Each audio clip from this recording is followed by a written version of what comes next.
เป๊ะทิมอยู่สายอยู่คนนะโอ้ตั้งใดเพื่อนได้ไปบอกเพิ่นแล้วน้องฮะยังอยู่ถ้าตอนแรกให้เพิ่นอยู่เพื่อนครบแล้วไปบอก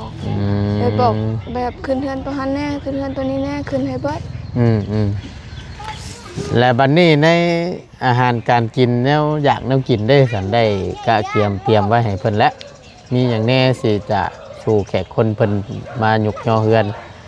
สู่เพิ่นกินสิเอาแบบคองัวแล้วก็สิสั่งเครื่องในงัวพร้อมแบบไรก็คอตัวงัวชื่องัวคอหันคองัวแต่คอโดยแล้วก็คองัวโดยชื่อเพิ่นบ่โดยขอชื่อในส่วนข้อนี้โดยมาหลายจีเอามาลาบบ่สู่เพิ่นกินใช่บ่ก็บ่ฮู้คือการทำทางผู้ที่เขาเจ้ามาสดซอยและเฮาก็บ่ฮู้คือการเพิ่นอยากกินแนวใดเฮาก็ให้เพิ่นเฮ็ดฮะเอาโกยแล้วรถพอเอ้ยเฮามันบ่ได้กินแต่ล้นเลยได้ผู้เจ้ากินมาบ่กินอยู่ว้าวไปแล้วบาทนี่เดียวนี้ได้กินบ่เดี๋ยวนี้ก็ยังกินบ่อร่อยดีนี่ผู้เจ้ากินมา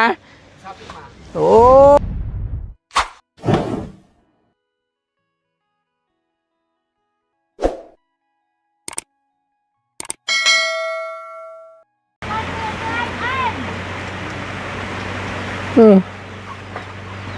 นี่เหมือนเดือตะงาเดือตะกิ่งตะลับบาทนี่พี่น้องเลย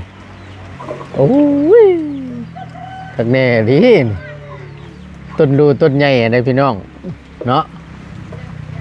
ไผ่เนาะเป็นคนขึ้นตัดนี่ทักแน่ดิเอาบรรยากาศฝนโปรยลงมาพี่น้องเลยตกตั้งแต่เมื่อคืนนี่ตกแต่ตัวว่าเมื่อคืนนี่ก็วันศิลเนาะ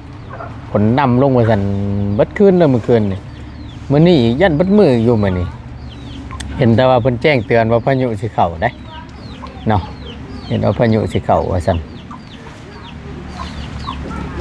เดี๋ยวเบิ่งน้ำกันให้ไปตกอยู่ทางหน้านี่เด้อเนาะบ่ตัวก็ตัดข้าวตัดน้ำตัดใบข้าวบ้านปุ๋ยไว้แหละตัดตกลงไปแช่ไว้แน่สักหน่อยนึงเนาะให้ใบข้าวเน่าให้เข่างามเนาะพบเจอกันพี่น้องเลยบรรยากาศเนาะคึมฟ้าคึมพลสองแม่ลูกเพิ่นกันช่วยกันทำความสะอาดว่าสั้นซะในระหว่างตัดกิ่งไม้เป็นอย่างแล้วเรียบร้อยเนาะต้นลู่พี่น้องเลยต้นใหญ่ๆข้างเฮือนน้องป๊อปเพิ่นนี่แหละเนาะก็ถือว่าได้ตัดตอนแต่งกิ่งแต่งงาเพิ่นลงเป็นที่เรียบร้อยเนาะยังดีแล้วแต่ว่าเจ้าของดินเพิ่นให้ตัดนี่ถ้าชั้นนี่พอแห้งได้นี่ต้นใหญ่ครับเนาะเป็นบานนี่สบายดีโดยลงเมื่อเช้านี่บ่นี่เฮ้ยเมื่อวานนี่บ่บ่ได้มาพี่น้องเมื่อวานนี่เบาเสียงกับเบาบุญมาเมื่อวานนี่บ่อันเพิ่นของระบ้าวเจ้าบ่ของอ่าวเจ้าบ่อันต้นรูนี่บ่แม่นของผู้ทางแม่ผู้เจ้าของดินแล้วเพิ่นให้ตัดสิบ่น้องโดยเพราะว่าทางเพิ่นก็ย่านคือกันยังคือเตือนเฮาก็สาธุแล้วคำว่าเพิ่นให้ตัดให้แต่งสิได้ขึ้นไปตอนอีกอยู่บ่นี่แต่แบบว่าสิจงไว้จังซี่แล้วจงไว้ตรงนี้ลำใหญ่เลยพี่น้องเลยครับเห็ดบงกบเด้เนาะตัดเห็ดบงกบเพื่อนน้องป๊อปเด้อ้าวอันนี้ได้นี่งามช่ำนี่เห็ดบงกบนี่บานประตูนี่ว้ายคักกิ้วจังในการโลดนี่เป็นไม่กวดเชียวเนาะนี่กะมันต้องขึ้นเมย์เจ้านั่นมันจังกันนั่นเนี่ยเมื่อวานนี่ไพ่เป็นคนขึ้นไปตัดเนาะอันนี้ไม่ไงเนี่ยคนอยู่ในบ้านนี่ไง จ้างเพิ่นบ่หรือว่าแนว โด ใด ย หาเพิ่นเท่าไรน่ะ แสนเศร้า แสนเศร้า โดย อืม ปะมือนี่ก็เบิดมือเครื่องมือนี้ ถึงมื้อ โดยซอยต้นไม้นี่แล้วตั้งแต่เศร้าแห้งใด อ่าดีใจแล้วก็ตื่นเต้น บ่แบบใดเฮ้ย ก็เลยตื่นเศร้าแน่ มื้อนี้นะ แม่น ดีใจแบบใดตื่นเต้นแบบใดมีข่าวใหญ่ข่าวดีตกทับอีกบ่ ก็ซ้ำเขาใหญ่หั้นแล้วมืออื่นก็สิได้ยกย่อ ข่าวมาแล้ว โดย ครบแล้วบ่ ก็ครบแล้วอ่ะ โอเค ก็เลยดีใจเป็นพิเศษแล้วก็ อ่า แบบอยากกวาดให้สะอ้างแน่มืออื่นผู้คนมากอะอยากให้แบบเขาเจ้าเห็นแบบงาม โดยเอาปัดกวดแล้วก่อนเนาะเดี๋ยวจังนั่งพูดคุยกันกับทางแม่น้องป๊อปนำ ๆโด อี ย กรอบหนึ่ง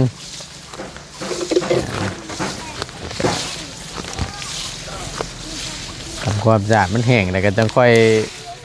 จู เคลียร์จังค่อยจูดแล้วก็เคลียร์ออกมากองน้อยๆน้อยๆแล้วก็จังจูดเอา โดย บ่ยากดอกเอาเห็ดเป็นจุกกองน้อยๆเห็ดกองใหญ่ยังมันไฟลุกแห้ง โดย ไม่รู้ใช่ไหมเนาะยางนี่บ่รู้ว่าเด้อนี่เนาะ ฮะ ยางมันบ่ได้ว่าเด้อนี่ว่ะ บูบู สุดยอดเลยนี่บางเนี่ยยางมันน่ะ โดยแมนแล้ว บ่ได้มีไปทั้งใดมื้อนี่เนาะ โดย ส่วนมันก็แล้วไปละไป ยังบนแล้วแต่ว่าทางเฮาหันหกแข้งเดเพราะว่ามีแต่กิ่งเบิ้งกิ่งกับบักลายๆนี่อยู่นี่พร้อมเต็มเท่านี้เฮาคนออก ก็โอ้ยต้นรูทั้งต้นเนาะเจ้ากะ แม่น เจ้าอันต้นน้อยบ่นี่มึงนี่ ใหญ่บ่ใหญ่เนาะเอา โด ก็ ย ตัดลงมาก็เต็มหมดแล้วอ่ะ เฮาก็เมื่อยบ่อนนี้นำบ่อนหันนำ แบบ เฮาเอาไปทิ่มเด้ อืม ทิ่มอยู่พูนน้ำแหน่อยู่นี่น้ำแหน่เพราะว่าย่อไกลโพดบ่ไหวก็เลยทิ่มอยู่นี่นำ แบ่งเอาเนาะ โดย ดีละทีแรกเห็นตัดเป็นต้นน้อยนี่ได้พี่น้องแกกังวลอยู่ ต้นใหญ่นี่ว่ะ ต้นอีต้นตัดเบิด ชาวบ้านได้อันนั้นได้ยกย่อเคลื่อนขึ้นแล้วนี่ถ้าหากว่าเพิ่นบ่ตกแต่งกิ่งมันลงมาน้ำแน่นี่ย่านแล้วอะ ย่านอีกบ่ เอาหัวมาพื้นมันหั่นนะแต่ก่อนแต่ยังบ่ทันได้ตัดพุ่น โดยแม่ ถ้าว่าเฮาได้ย่อเคลื่อนขึ้นแล้วหั่นนะ โดย แต่ว่ามันต้นใหญ่เด้พี่น้องเอ้ย บ่แม่นต้นน้อย แม่น ตัวนั้นคือเพิ่นคือบ่ลงตัวน่ะ ๆเพิ่นอยากจับลง ฮะ เพิ่นอยากจับเวลาเพิ่นลง อยู่เทิงหันบ่ ตัวขาดแล้วหันบ่ แม่นคือข้างไว้เพิ่นคือบ่ลงมา เพิ่นลืมแล้ววันนี้บ่ตกเลยแล้วขี้คร้านขึ้นเพราะว่าเพิ่นเมื่อยได้ตัดมือเด้ พอแห้งได้น่ะเนาะ แม่น ไปเกาะอยู่ง่ายอยู่เทึงพุ่นน่ะงานน่ะจะได้ว่าตัวว่ามันทันได้ขาดแล้วแต่ว่ามันไปข้างอยู่หั่นเบิ่งได้เด้อ โดย ลมพัดมาตกลงมาน่ะก็ตึก ใส่ ว่า หัว คนบ่อยู่ใครอยู่ แม่น นี่คนอยู่นั่นพอแห้งแล้วเจ้า เวลาล่มก็บ่ให้อยู่แล้วเท่านี้ แล้วแบบมันแต่งของเพิ่นแล้วก็จังให้เพิ่นขึ้นไปตัดอีก อ๋อโดย เพราะว่าถ้าว่า ฮะเรียงนะ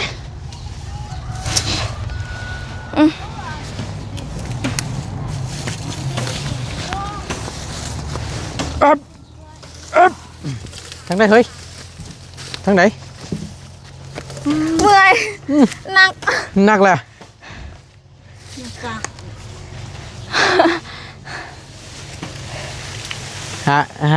หาผู้ช่วย บ่มี พูนไปนั่นน้องเจ้าบ่นั่น เส้นช่วยอ้ายเด้งใช่หน่อย พุ่นน้องชายพุ่น รอจิกี้อากาศช่วยอ้ายเด้ง มานี่คนละแข่งคนละคานี่ เบิ่งทางน้อง อันนี้โอ้ยบ่ได้แล้วเนาะ เพิ่นมาห่ม อ่า เพิ่นมาเฝ้ามาตั้งแต่กี้แล้วเพิ่นหาตัวห่มแล้วบ่มี อ่า มาปลุกบ่ให้ฝนตก โอ้โห มาสบายดีอ้ายเพิ่นไหว้พรว่าตะกี้อ่ะ สบายดีมาสบายดีป้าลุงพี่ล่ะ สบายดีเด้อปาลุงบอกเขาไว้ อ้าว อ่า สบายดีเด้อป้าลุง มันยังไปซักลายแล้วบ่น่ะ ปลาลุง สบายดีปลาโต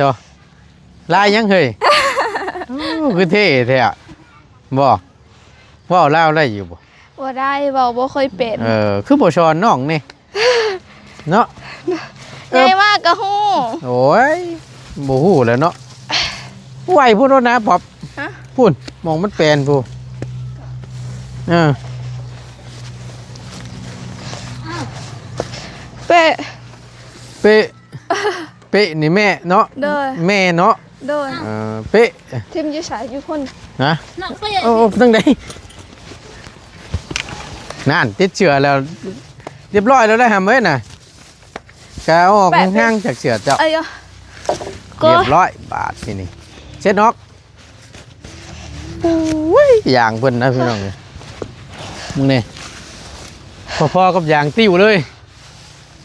โอ้ยหายใจยากน้ำดีป๊อบเอ้ยปวดโพ เด้อ แท้อบว่าอยากข่าวอยากได้ข่าวใจขาดได้น้องเอ้ยสิบอกให้ เออเนาะเห็นว่าก็ได้ เฮ้ย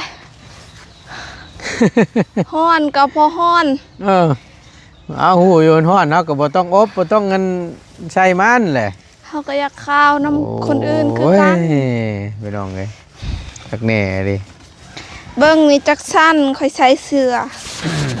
สีพื้น เสียสี่พื้น ทรงสองพื้น เออเกินหุ่นอ่ะ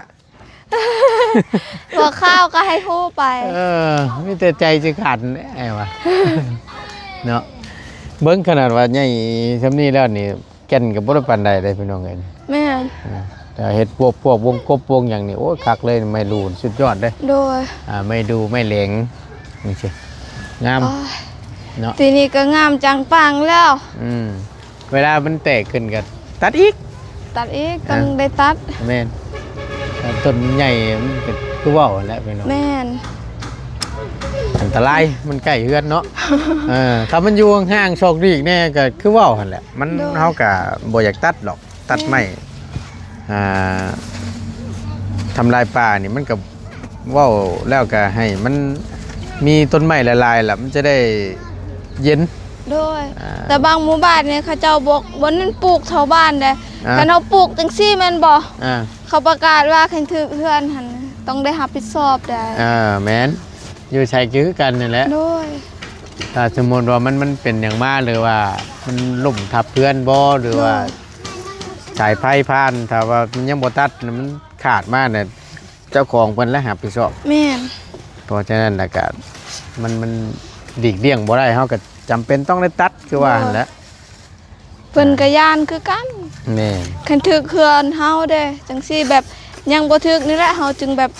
ให้เฮาต้องหลีกก่อนหั่นนะ อืม ทางเพิ่นก็ย่านเนาะ แม่น ฮอดมือถึกแล้วเพิ่นก็บ่อยากให้เป็นคือกับเฮาบ่อยากหั้นแล้ว แม่น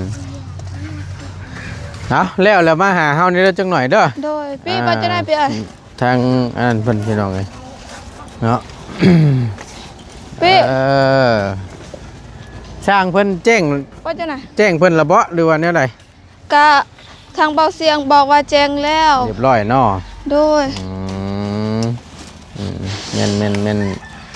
มื้ออื่นนี่แม่นยกย่อเนาะ โดย ดีแล้ว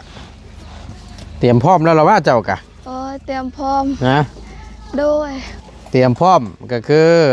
ถ้าว่ามื้ออื่นยกย่อ โดย ก็แน่นอนแหละก็แนว พี่ เป้เอ้ยเราเฮ็ดให้มันแล้วก่อน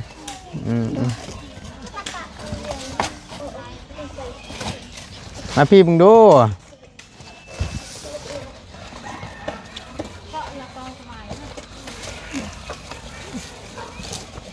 มันในเราเนาะขยันเลยดิโก่งกล้วยอยู่ มานั่งอยู่ข้างลูกสาวพี่ยามันดอกเฮ็ดได้ไดนี่แหละจังเพิ่นว่ามือคนลุกคนมันถ้าว่ามันอันนั้นแน่ผัดมันคือจังว่าสะอาดแท้คือบุบมันนั่นแท้หน้าเพิ่นเดินว่ามือคนขี้ข้าน กับมือเกี่ยงนะ ใครใช้ชุบมือเลยกันใครถอดนี่สิเกี้ยง เอาเดี๋ยวพูดคุยก่อนจังหน่อยหนึงเนาะมื้ออื่นก็แม่นอีกมื้อหนึงแหละพี่น้องเอ้ยได้ยกย่อว่าสันเชามาฮอดจอดถึงแล้วก็มีแต่ว่าอยากถามว่าในทั้งแม่ได้ไปหาแขกคนแล้วบ่ไปหาคน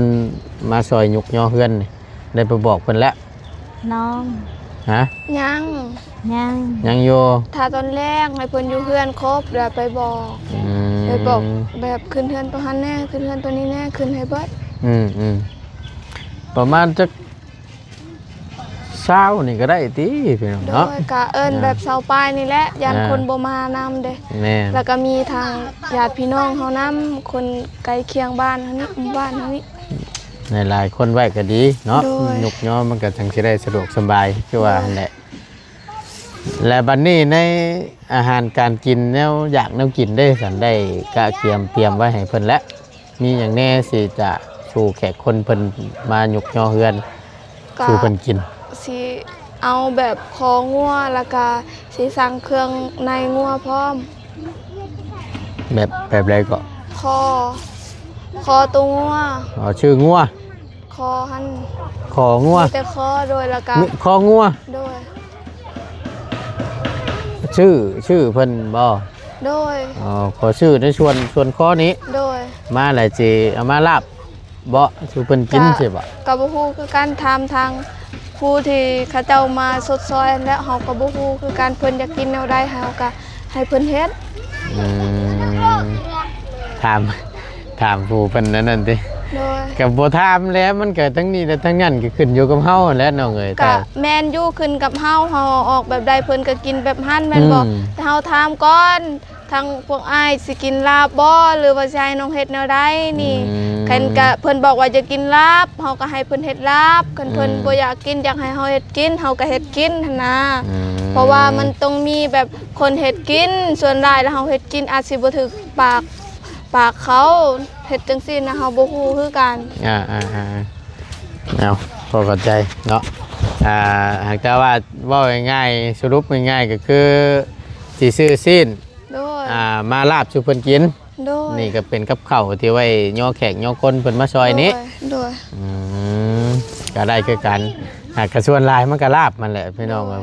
พวกลาบดิบลาบชุกลาบขมๆนั่นแหละลาบซีนก็ได้เนาะ โดย เป็นขายโลเท่าไหร่ก็อยู่พี่นะ บ่ฮู้คือกันให้ดาบ่าวสั่งเอาแต่ก็บ่เป็นหยังเด้อส่วนนี้ให้น้องเอาออกก่อนเพราะว่าทางน้องหันก็มีอยู่งบทางเบาเตียงเพิ่นเอามาให้น้องจงให้อยู่ โดย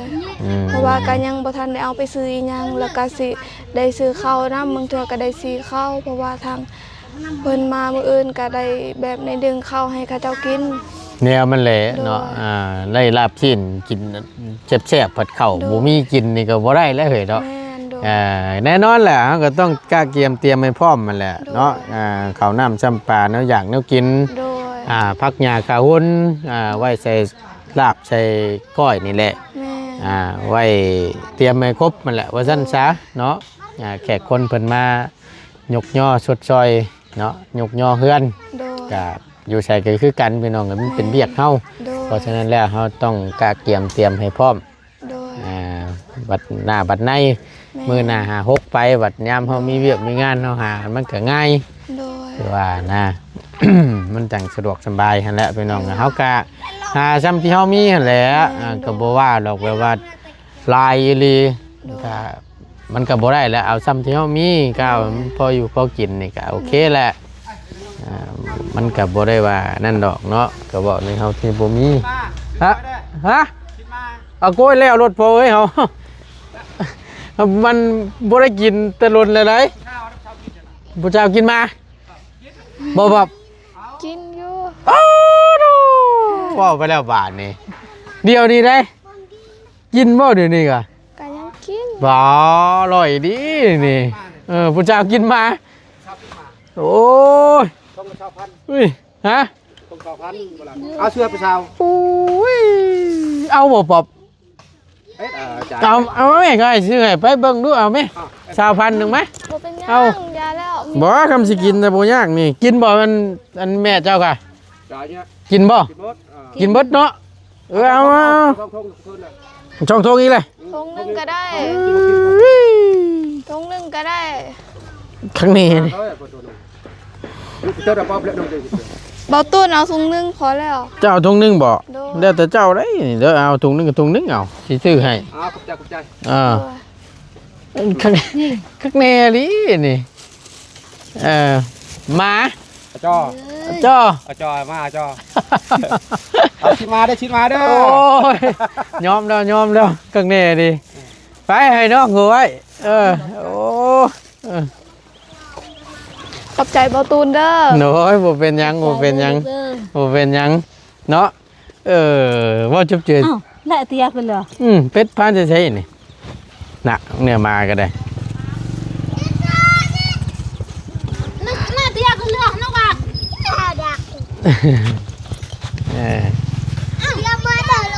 ว่าจุบเจือเป็นอะไรรสชาติมันเอาไอ้ท กระแซ่บ ำเชียว เอาชิเลยชิตรงไหนแหละจุดคือว่าอันไหนแหละยาวแน่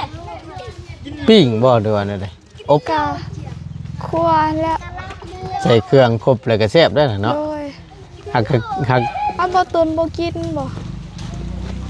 แต่ก่อนน่ะกินน้องไงก็กินคือกันแหละประตูนก็เคยกินคือกันแหละชิ้นมาแต่ก่อนนั่นนะ โดย แต่ว่า